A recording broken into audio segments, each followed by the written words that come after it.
present now.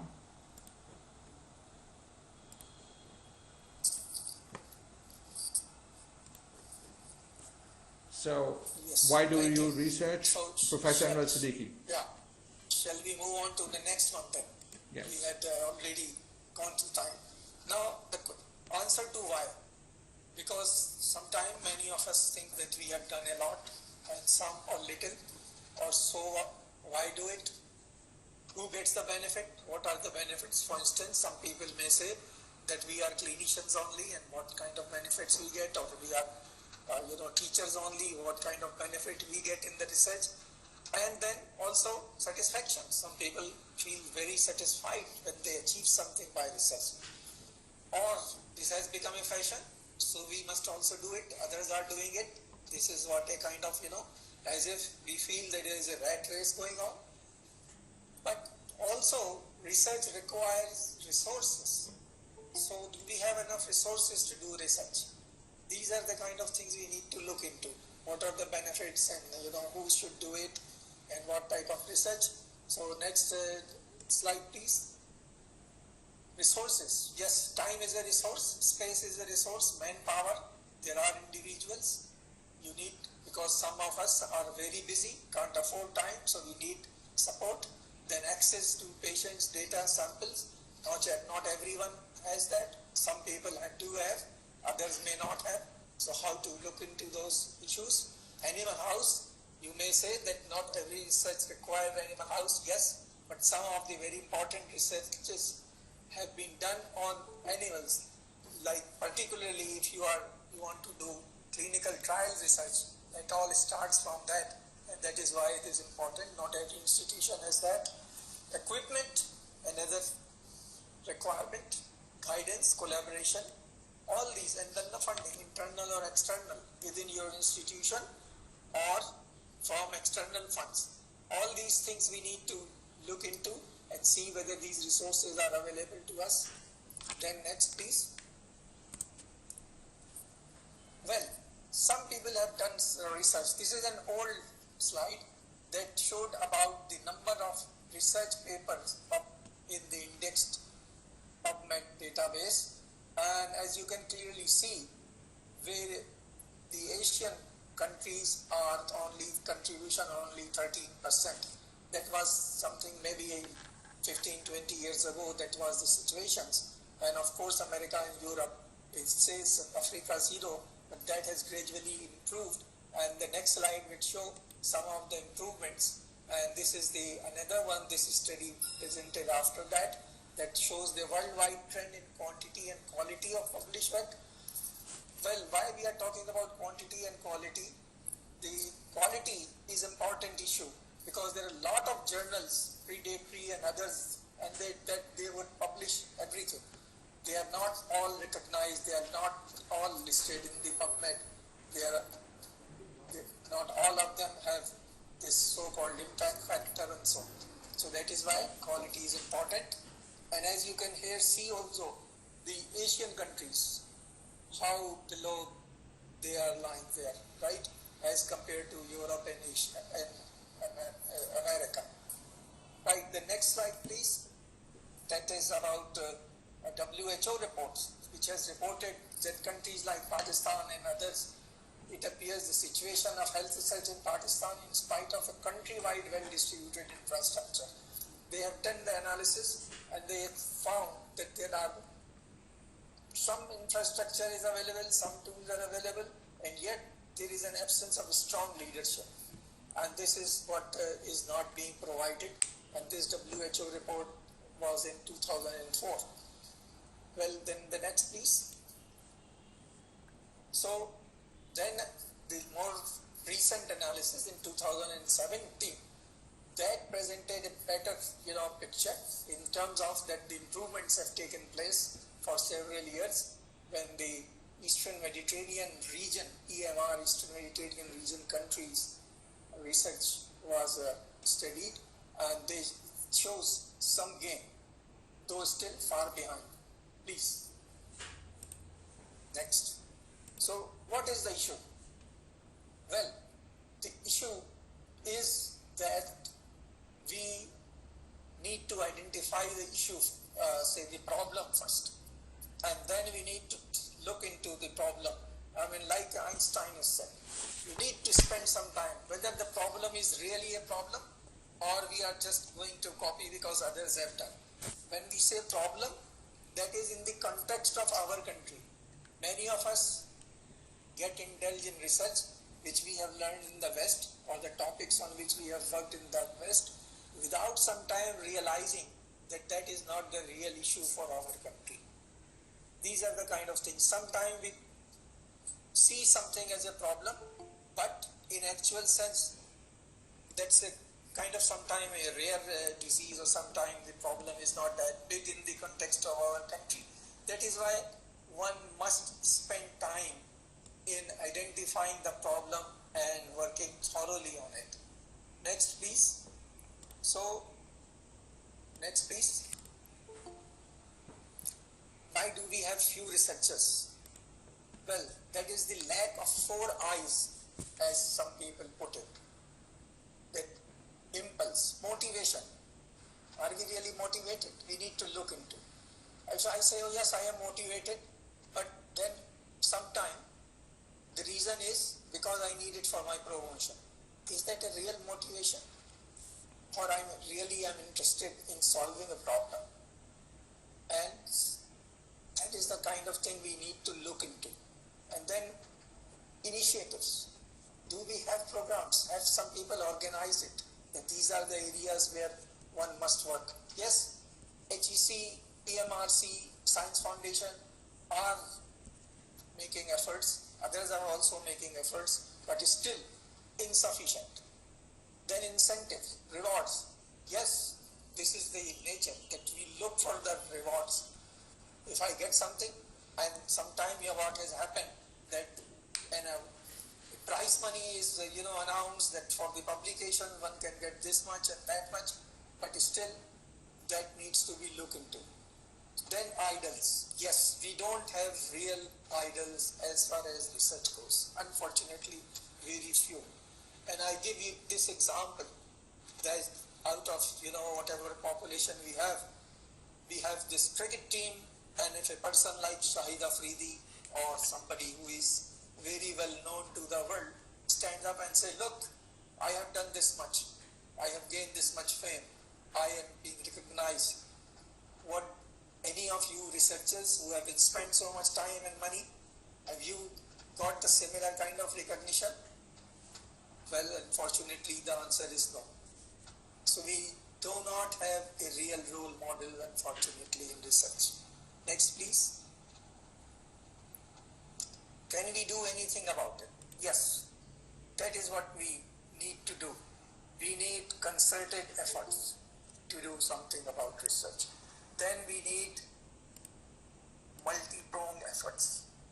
Resource sharing. This is what is important for us. And we need, after that, mentoring. Do we provide proper mentoring to our juniors, students? And have we created enough awareness?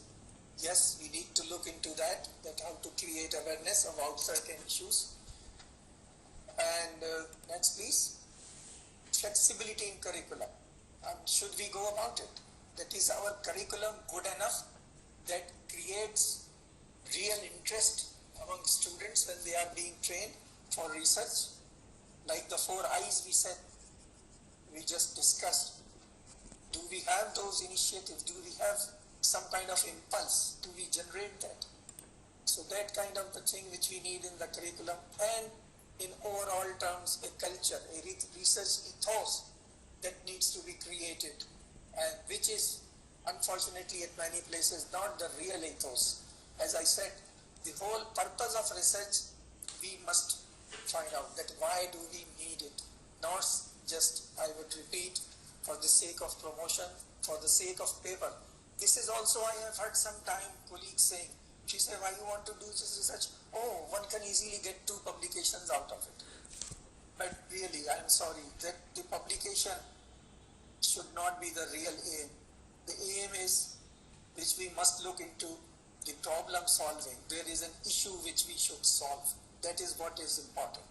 Next please. So, flexibility as suggested, this is an article, good article, that it is remarkable that despite the growing number of medical education papers, research is still slow compared to the West. This is what they want to say. And the editorial encourages Asian medical educators to have component of research, to teach research, not just research on medical education, but research in all aspects, the basics of research to the medical graduates. This is what is considered to be an important aspect. Next please. What do we have? This is what we need to look. Isolated initiative to enhance student thinking. Yes, many institutions, they have programs, many institutions who encourage research to undergraduate. And then, unfortunately, what I have seen that in the undergraduates, they also want to do research for the sake of publication, so that can be added to their CV and they can get, a better recognition when they apply at some places. And the real problem-solving approach, unfortunately, is missing. While the students can play a much greater role, students, teachers together can play a much greater role in solving the problems related to medical field. We have a student population, study population, which we can do, and colleagues have access to that wherever we are. And then the issues identified. Well, the corona is the virus is just this recent one, but before that there have been so many issues. Though they have gone on the back screen these days, but those need to be looked at. And information resources, it has grown tremendously. Look at now the skills of downloading the information. Well, is the downloading enough, or paying some attention to that too? Yes, people are great. The young minds are very, and their skills, they are very efficient in this, and this can be explored. So much so that your patients to come to the clinic, they are very well informed about their conditions, right? As depicted in this cartoon in the next one. You can see. Okay, this is the situation, right? So we must match the knowledge, and that can not only be just reading and thing, but also doing some kind of research as well. Yes, please. So what can we do? Again, this question. Teaching students how to read and write science. Well, those of us who receive articles for review, sometimes, we feel that the real training has not been, given to these individuals. This is something which we need to teach, how to write. This is a habit which they must develop. Observing and thinking the process, how these processes work. Observer is a good person. If you are a good observer, then you can ask these several questions about certain things. If you are not, just accepting whatever is coming to you, well, and providing solutions, that is not good enough. Next, please. So, communication skills, again, here the writing skills that need to be developed among students. Yes. Next, principles of research one must learn, because there are principles, ethics, which we have, I think in the previous session we had some go on that, research ethics and all. That must be understood. And planning and writing and developing research proposals, so that, all the qualities are developed. So graduate students' participation in research is very important, right? So it adds value, because graduate students, they work hard, they pay attention to something, and they can help the seniors about studying a problem, and they are our future leaders in research. Increase productivity in terms of problem solving. When I say productive, doesn't mean only in terms of publications. then there are evidence-based research they can help on, and they can help in developing the rationale in decision making, particularly for clinicians. Next, please. So the question then comes, which research? What should get engaged? Basic. Okay. Sometimes the basic may not yield the right results, and everybody is not interested in basic research because other than basic, the clinical research, the applied research looks more attractive, but basic has its value too. That is a topic which we can deal sometime later on. And then population-based, community-based research, that is, being done at many places. And some people think it is easy, but it is not easy as well, because you have to pay attention to specific design, to say epidemiology, statistics, and all that. It's not easy. Case studies, yes, that is something which one can start with, qualitative or quantitative. It all depends on what is the need, where are you starting, and then a combination of both. Nowadays, there is combination of basic and community-based, clinical and community-based, that is going on, and this works very well, in fact, because that takes or consider or study the problem in total, right? So that is why it is important to have this combination. Next, please. Yeah. So, gene explains Asian resistance to angina drug. This is what has happened, right? That studies show that South Asians may be predisposed to conditions like diabetes and high cholesterol. And is it genetic? We need to study that if it is genetics. People are doing studies, but so far there has not been any success in identifying a particular gene or the prevalence of one particular gene. So it is likely that diet, some people say it's diet and the environment, right? That might be affected because these studies are done in USA. Asians living there, things have changed there. When you go and adopt to their conditions, the need is such studies, the genetics should be done in our country. And this is the area where one can be successful. Unfortunately, there are not too many genetists around who can help in such studies. That is why some of these studies are published, but then they don't really go beyond that. This is the thing. And if just getting published is not enough. And the genetic study is important for us, as depicted in this cartoon. It's a wide, sorry for the spelling, it is a widely open field with plenty of opportunities. Please correct that. And that is what you can learn about from this list. So importance, that is another thing, coming back to this basic thing. This is important, producing convincing evidence and also to influence the decision making. What we have seen already, right, in the previous slide, that evidence is important. If we get that, yes, something is wrong, yes, this is the issue, whether it is genetic, whether it is kind of due to diet or environment, those things we need to find out, and that would help in the decision making. Next, please. So the survey of physicians in secondary and tertiary hospital in developing countries indicate local research and publications were most likely to affect change in clinical practice. That was done in the setup of Western society. But this, I believe, might still be true for us as well, that the local research and publications most likely to affect the change. When we do research, what we are looking at, if you talk to people, they say, oh, it's the impact factor.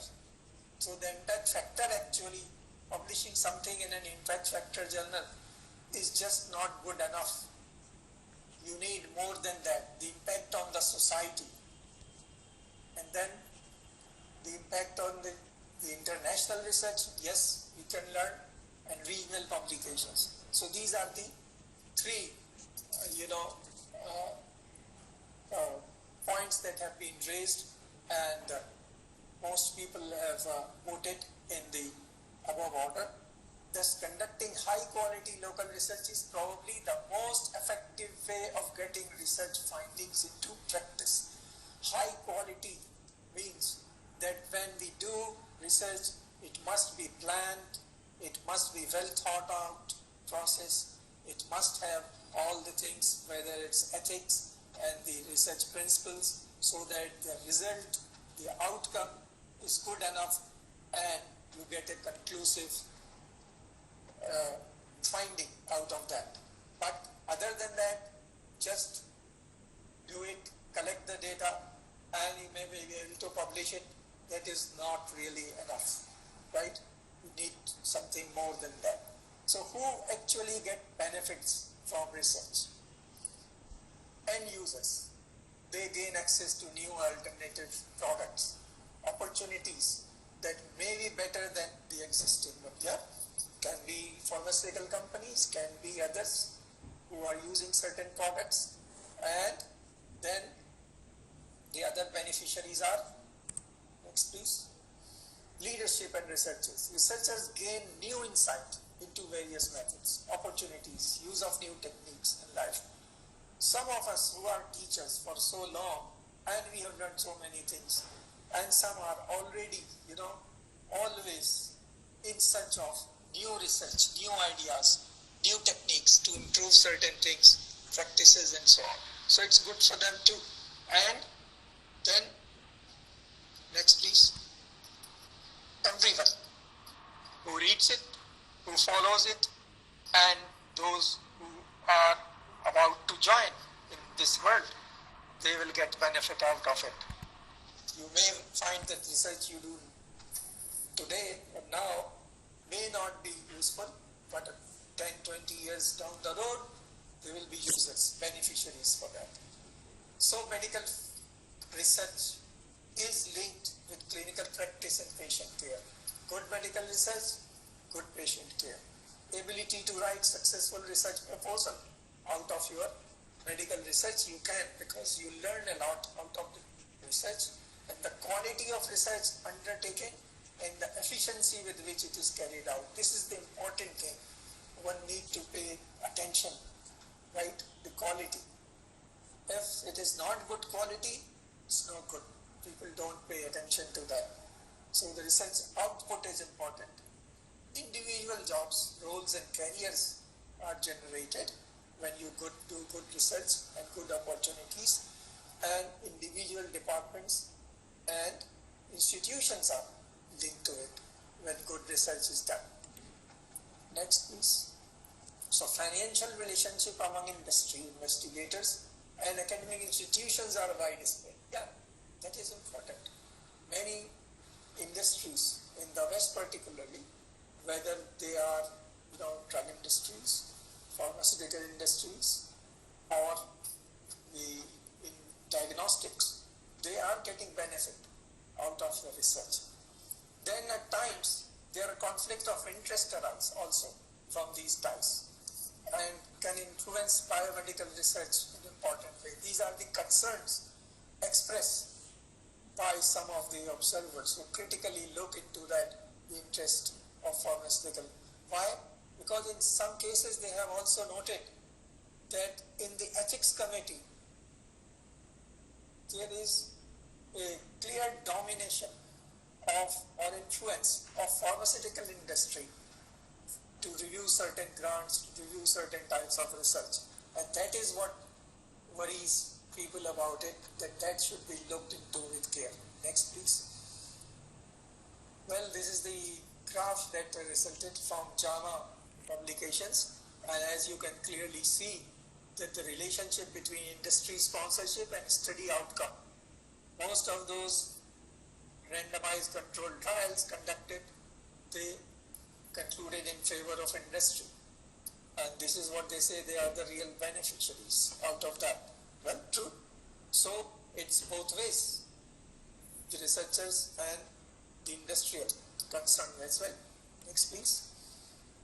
So conflict of interest, it has been reported 36% of IRB members had relation with industry, and that is kind of thing that creates sometimes doubt in people's mind that whatever I am doing, is it for the benefit of industry or not?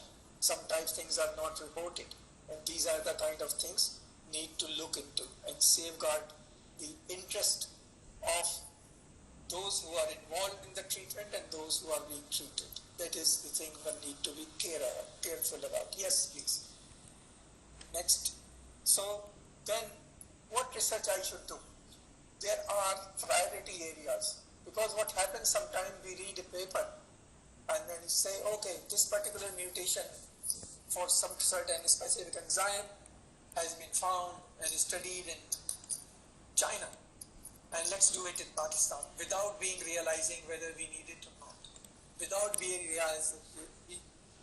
realizing that what is the status of that particular condition, that particular situation in Pakistan. We need to assess all those things. And sometimes some institutions, they set up priority that we will support a research in certain areas, and we support certain themes in research because those are generated in the context of the society we are living in, particularly, for instance, in the context of Pakistan.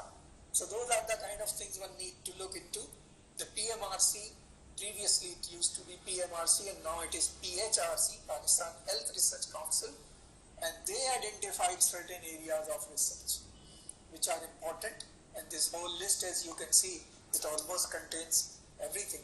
And this reminded me a time when even in WHO priority list, the hepatitis C was not included, but HIV/AIDS was given priority. In the context of Pakistan, it was hepatitis C those days which was more needed. But well, this happens sometimes. Even the international agencies, they set up their priorities for certain disease conditions. But are we all focusing on those or some of those in this? Or we have other priorities that need to be justified? Next, please. So, by topic wise, if we analyze in the context of Pakistan, the health population, 1960, it was cholera. And in 1970, family planning, cholera, right, low birth weight, neonatal and clinical attendance, people have been, those conditions have been reported predominantly. And then the 80s saw the Afghan migration. As a result, a number of, diseases, they emerged or resurfaced or gained momentum or whatever. And then in the 90s, the child survival cause of death and tuberculosis, PHC, birth rate and all that. So people have been working, though slowly, on most of these issues, and till the last decade, and we have now entered the next decade. Next please. Because the last decade, 2010, that Prothetla produces particular population mutation analysis. Those were all studies, and childhood cancers and genetic counseling has emerged. These are the new things that are being studied. And next one please. There have been some successes.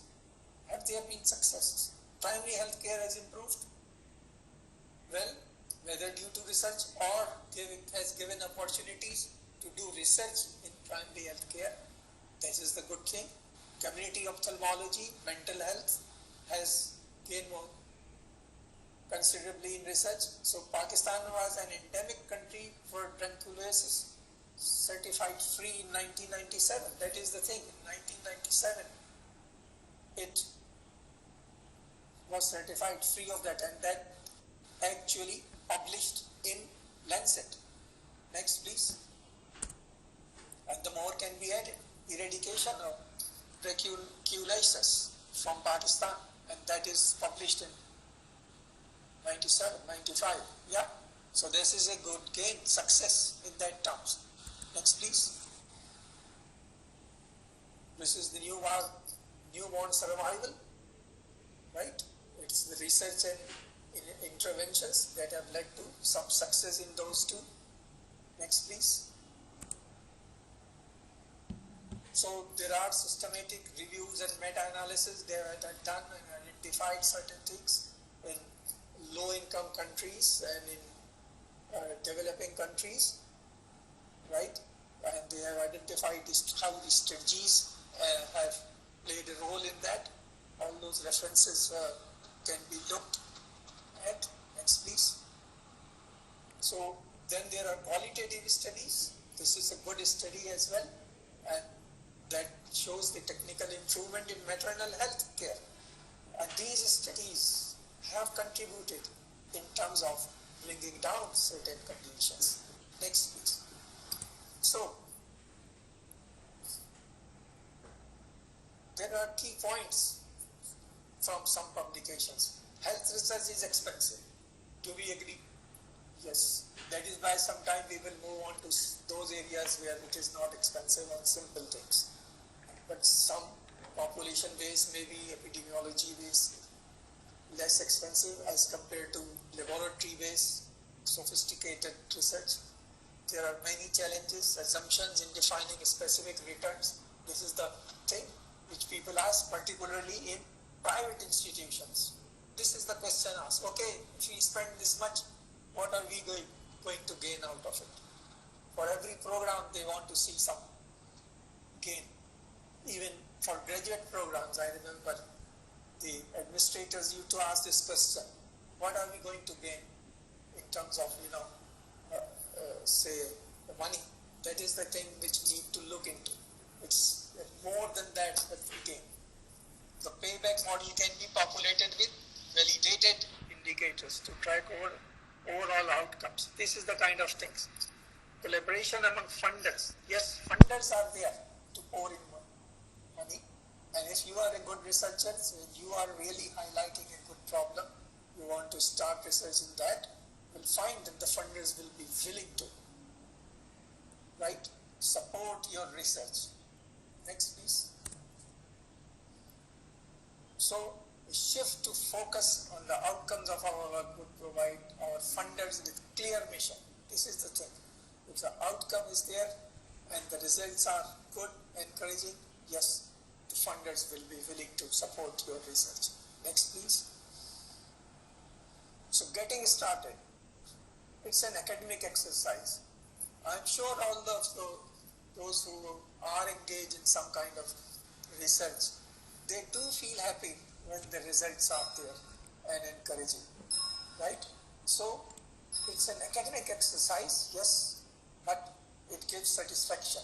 It needs an environment that should contribute to its success. Of course, if you have the environment, if you have good supervisor, if you have good administration supporting your research, and the government nowadays has started, yes, which take care of resources. So new researcher will need a mentor. That is something which we need. Sometime, unfortunately, my experience I have seen that the moment a young graduate passes out, the supervisors or teachers start looking at him as a competitor. That should not be the case. In fact, the mentoring should be done in a way that you feel good. Look, here is my partner. Now I have added one more person who believes on the issues and who are going to help the community, help me also in solving the problems. They should not be seen as competitors. But unfortunately, yes, they are seen as competitors. The younger ones, they should be given room to include. And that is actually the issue of mentorship. A good mentorship is very good and one should feel proud of that. When you see your juniors and your, students gaining that, right? And they are about to, because that is the principle. The nature's principle is that the old ones, the experienced ones, they are going to fade out. So instead of blocking the ways, blocking the path from the juniors, They should make and facilitate their growth. That is, which is very important for the mentorship. So a new researcher will need a mentor who will give advice and help, not to be seen as a partner, as a competitor. And this is what Bruce Albert, that is the famous author of the textbooks and all, that accidental collisions of ideas necessary for the continued productivity of faculty and the presence of students provide a lubrication. Very important, because if you give chance, if you allow students to grow, allow students to think, they do come up with great ideas and help you in solving the problem, rather than always listening to you. So this is a very, very important thing, right? Next one is, please. Learning is based on discovery guided by mentoring. See, here again, the emphasis is on mentoring. Maybe we can have a session on mentoring as well, because mentoring itself is something that should be done tactfully. I may call myself a mentor, but in my all behavior and actions, I am not, right? These are the kind of things which we should be careful about. The reciprocity between the faculty and the student is very, very important to support each other. Yes. Next, please. So the assessment of research. How do you assess that someone has done good work nowadays? As I said, unfortunately, it is the publications most of the time. Yes, good publications are very good and they are asset. They add value to your credentials. They add value to your CV if the publications are good. But at times, you see that the publications are there just for the sake of publications. And then even in publications, sometimes there are friends and family members and others sitting in, and for no reason their names are included. Well, this is something which we need to consider as well, right? That is the co-authorship. Then higher education programs, that if they are developed in good research institution, they are good indicators. Capacity building. You have good programs, you have good students, yes, the capacity increases and the technology available and the new technology comes in. All these put together, there are outcomes, like for instance, improvements in immunization. Patient care has improved. If you look back about 20 years and now, yes, the life expectancy in Pakistan also has increased. So these are the important outcomes that we see due to research, right? Next, please. So researchers has 3 sets of obligations: to honor the trust that their colleague place in them. That is the honesty, the integrity, very important. Adhering to professional standards, build personal integrity. Yes, this is the responsibility of the researchers, right? And to act in ways that serve the public. Some scientific results directly affect the health and well-being of the individual, right?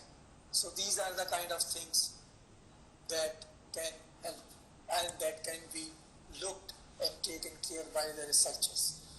Now there are economic developments and technology transfer, another aspect of the research. Next, please. So industry and medical research, financial relationship. This is the kind of things. We need support of the industry and industry need our support, the researchers, right? The industrial level, they have problems and they can turn upon to researchers. Look, these are the problems, I have a solution. And these are the kind of things without, in fact, creeping in the conflict of interest things. That should be taken care. It is the job of the ethics review committees in the institution. Next, please. So, the key points: shift in focus to outcomes of our work would provide funders. And this is the thing which we have, in fact, earlier on also said. So, maybe we can skip this, please. So, it's the end of the story here. And I also wish like this individual. If it finally comes to, if everybody agrees with me,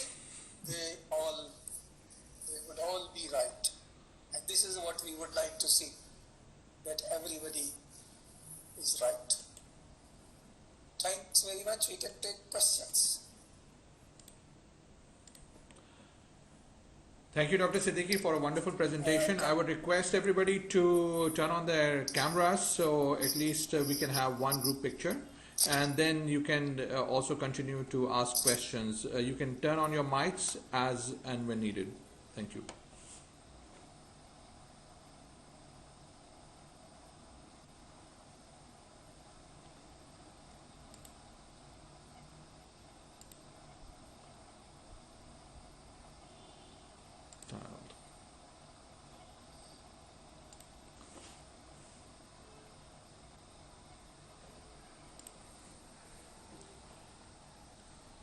So if I can go on ask the first question.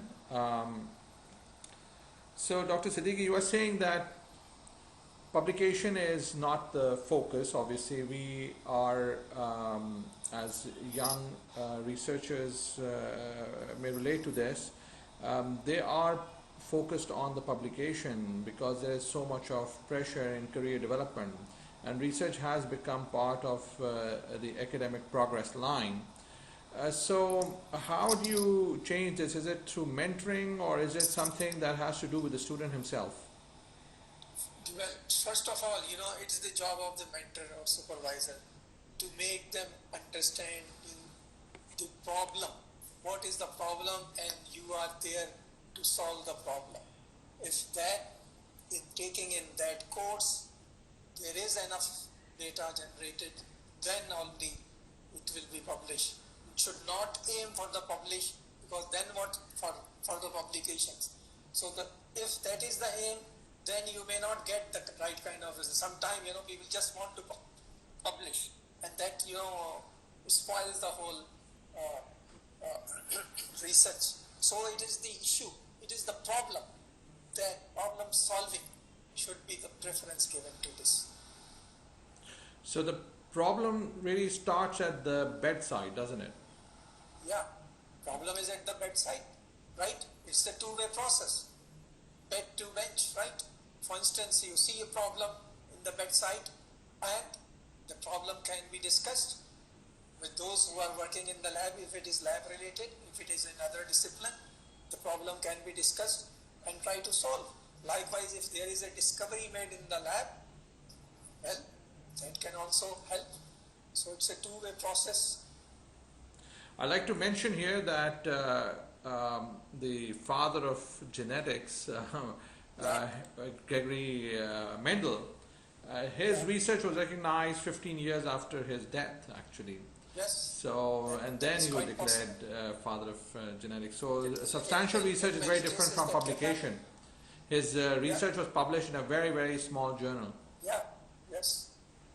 Anybody else has? Dr. Lubna, do you have any questions, please? Dr. Farooq Rator.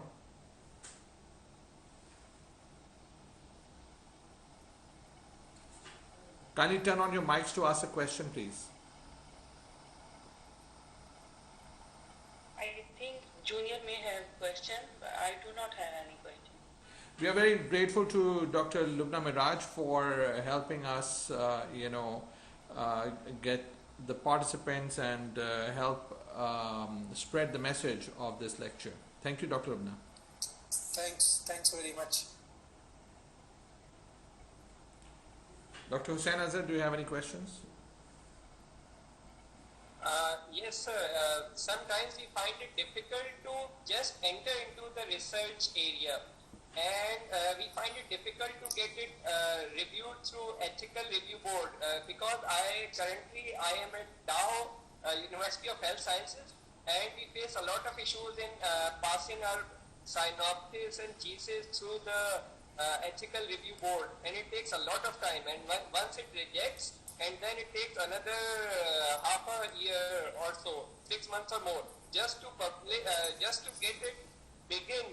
We need a good 1 year to work on a single project. So that lessens the speed of our research in the government sector. Well, where do you see the problem is? Is it the ethical review board or IRB? Yes, Is it? Yes. Is it? Okay. Yes. Now look into it. Now if you have something like you apply for a visa and you fill the form and you are supposed to put every information very, very accurately, only then your visa comes through, isn't it? Likewise, if you are trained right from the beginning at the college level about certain principles of research, about the ethics of research, right, and all that, then you will find it easy to go through the ethics review committee. And this is what happens. And this all is, again, I would blame ourselves, myself, mentors like us, who do not train individuals right from the beginning. Like you train your kids at home, do's and don'ts. So sometimes those are not followed, sometimes they don't understand the importance of those aspects. As a result, they end up having difficulties. And the problem in our case is twofold. Even the mentors at times are not that much aware of these things, because about 20 years back, yes, when I was trained in research, whatever we wanted we could do, right, without any ethics committee, because there were, I am talking myself and I am saying about 40 years back, there were no ethics committees. So poor patients, you could draw any volume of blood, you could do anything and waste. So these are the kind of things. Things have improved, that's why it is difficult.